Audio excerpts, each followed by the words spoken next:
Falënderimet i takojnë madhërisë së Allahut. Atë e falenderojmë, atë e madhrojmë, për i ti falje, udhëzim dhe ndihmë kërkojmë. Mëshira Zotit qoftë mbi të dashurin e zemrave tona, vullën e të gjithë pejgamberëve, Muhammedin sallallahu alaihi wasallam. Mëshira Zotit qoftë mbi familjen e tij të ndershme, mbi shokët e tij besnik dhe mbi të gjithë ata të cilët pasojnë dhe ndjekin rrugën e tij deri në ditën ku të gjithë do të dalim para madhërisë së tij. Të nderuar vëllezër besimtarë, Allahu i madhruar e krijoi njerëzimin për një arsye shumë madhështore, për një qëllim shumë fisnik, dhe e ngarkoi me një përgjegjësi shumë të rëndë, me një përgjegjësi shumë të madhe, përgjegjësi që nuk e pranuan qejt, toka dhe malet. Përgjegjësi, ajo është përgjegjësia e adhurimit të Allahut Azza wa Jall dhe zbatimit të ligjeve të Allahut subhanahu wa taala. Thot Allahu subhanahu: "Wa ma khalaqtul jinna wal insa illa liya'budun." Unë nuk i kam krijuar gjint edhe njerëzit për tjetër gjë, por vetëm dhe vetëm që të më adhurojnë. Secili o vëllezër të dashur, në ditën e Kiametit do të pyetet për këtë përgjegjësi. Thot Allahu subhanahu: "Falanas'alanna alladhina ursila ilayhim wa lanas'alanna al-mursalin." Ne patjetër do t'i marrim në pyetje të dërguarit të Zotit, do t'i marrim në pyetje pejgambert e Allahut, dhe do të merrnin në pyetje, do të marrin në përgjegjësi se amanetin e Zotit a çuan në vend, sepse vëllezër të dashur, në ditën e gjykimit do të ketë edhe pejgamberët të Allahut Azza wa Jall, cilët do të kenë pasues numër të vogël, njerëz pak, do të ketë njëri që do të vjen me një njeri, do të ketë njëri që do të ketë që ka pas shumë pasues të pakt. Andaj për ta ka dëshmu Allahu subhane, dëshmon pejgamberi sallallahu alaihi wasallam, se të gjithë pejgamber e kanë quar në vend amanetin e Allahut Azza wa Jall. Për këtë secili duhet jetë prej nesh i kujdesshëm ndaj detyra fetare, cilët ka ardhur Kurani i madhruar, fjala e Allahut Azza wa Jall dhe suneti, dhe janë 7 mënyra se si besimtari duhet sillet karshi obligimeve ndaj të madhit Allah te bareke ve taala. Mënyra e parë për këtyre është njohja e tyre, e dytë dashuria ndaj tyre, vendoshmëria, veprimi, zbatimi i tyre në formën e duhur, me sinqeritet dhe të saktë, për kujdesja nga gjërat që mund t'i prishin punët e mira dhe e fundit e 7 qëndrueshmëria në ta. Vëllezër të dashur, urdhrat fetar përfshin atë që Allahu i lartë madhruar ka urdhruar në mënyrë të prerë, siç janë farzët e Zotit. Dhe gjithashtu atë që Allahu i lartë madhruar ka urdhëruar në mënyrë të prerë që të largohemi prej tyre, e ato janë haramet, janë mëkatet dhe gjunahet. E vetmja rrugë, o ju vëllezër, për të njohur këtë urdhra është rruga e dijes. Është rruga e dijes, për të edhe llogarit si kategoria e parë. Pra, nga që ka mundësi të veproj ai i cili nuk di se si të veproj. Kështu edhe Imam Buhariu, Zoti e pas mëshiruar, në librin e tij, në kapitullin e parë që e ka vendosur, e ka vendosur kapitullin e diturisë, dhe këtë duke argumentuar në fjalën e Allahut Azza wa Jall: "Fa'lam annahu la ilaha illallah." Dije pra, dije se nuk ka të adhuruar tjetër përveç Allahut të lartë madhruar xhallahu ala.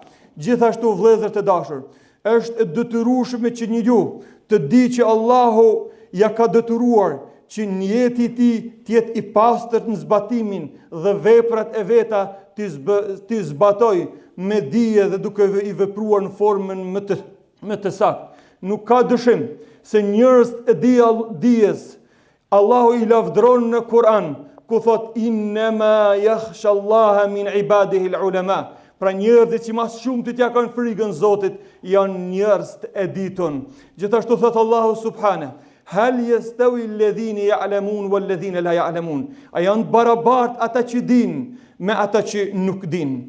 Kategoria e dytë, ajo se si duhet sillemi ne vëllezër të dashur, karshi urdhrave të Zotit, është dashuria për te.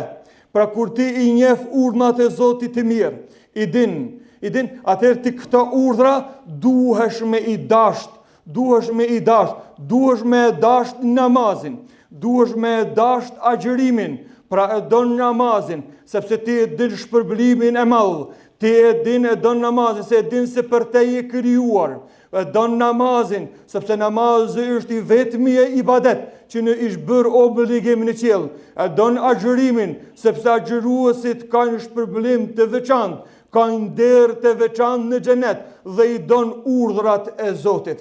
Pra kategoria tjetër e radhës, e tretë është vëllezër të dashur, është vendosshmëria për të vepruar.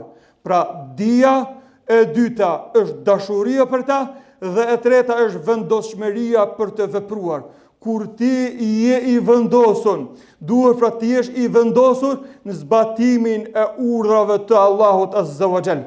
Dhe dije mirë se ti për disa vepra, edhe nëse nuk i ke punu, mirë por të regjistrohet shpërblimi të Zotit, si shkak i asaj se ti ki pas njetin, ti ki pas qëllimin për me i vepru dhe me i punu ata punë të mira.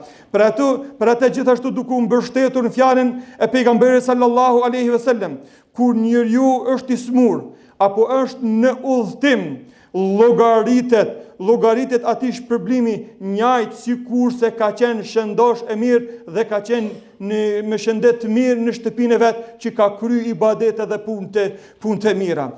Vëllezër të dashur, gjithashtu kategoria e katërt, se si duhet sillemi ka shi urdhrave të Zotit, është vepra.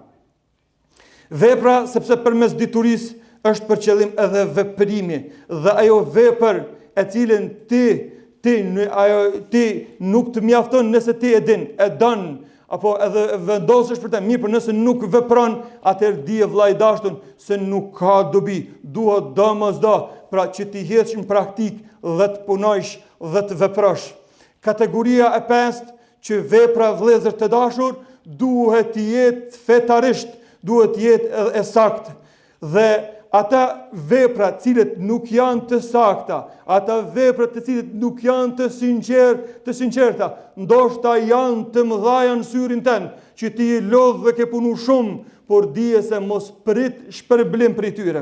Mos prit, sepse nëse nuk janë simbas asaj që na ka mësuar Kur'ani, fjala Allah të Azza, nëse nuk janë në përputhshmëri me sunetin, ashtu siç ka vepruar i dashur i Zotit sallallahu alaihi wasallam, aja vepër nuk bëhet kabul, aja vepër nuk pranohet. Pra kushti është që të jetë saktë dhe të jetë në përputhshmëri me sunetin, siç e ka vepruar i dashur i Zotit sallallahu alaihi wasallam. Allahu thot në Kur'an: "Wa ma umiru illa liya'budullaha mukhlisina lahu ad-din." Pra nuk ju kemi urdhëruar për gjë tjetër vetëm se ta adhuroni Zotin me një adhurim të sinqert dhe të drejtë. Kategoria e gjashtë që duhet të ketë kujdes besimtari në karshi urdhrave të Zotit, është vëllezër të dashur që besimtari duhet jetë i kujdesshëm. Duhet jetë i kujdesshëm në rujtjen e veprave dhe mos bëjë ndonjë punë edhe ndonjë vepër që të prishin ty punët e mira, veprat e mira, sepse disa njerëz punojnë shumë punë të mëdha, punë të mira, mirë po nuk fitojnë prej tyre asgjë.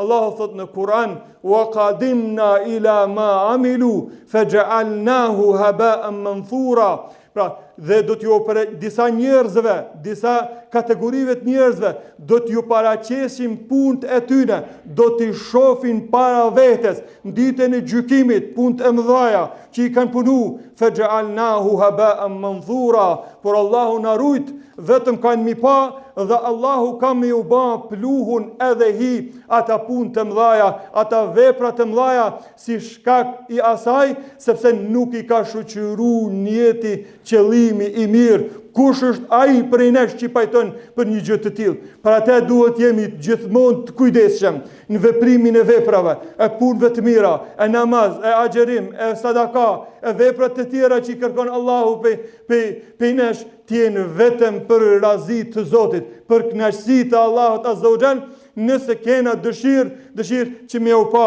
hajrin nesër kur dalim para Allahut Azza wa Jall.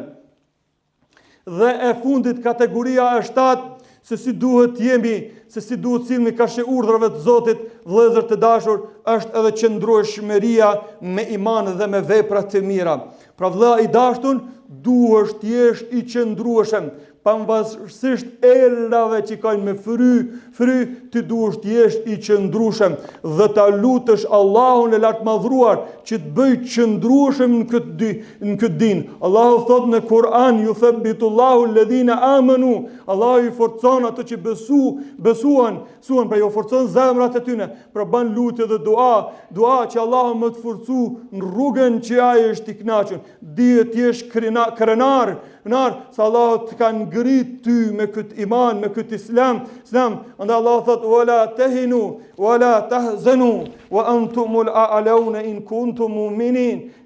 Masu dëshproni, masu mërziti, jo jeni më të ngriturit, nëse keni imanin, nëse runi imanin dhe besimin.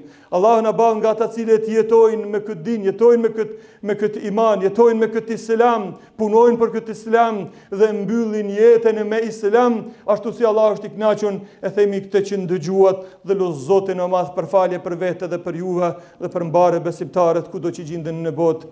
Dhe lutja fundit e jona është Elhamdulillahi Rabbil Alamin. Sallallahu sallam ala nabina Muhammad.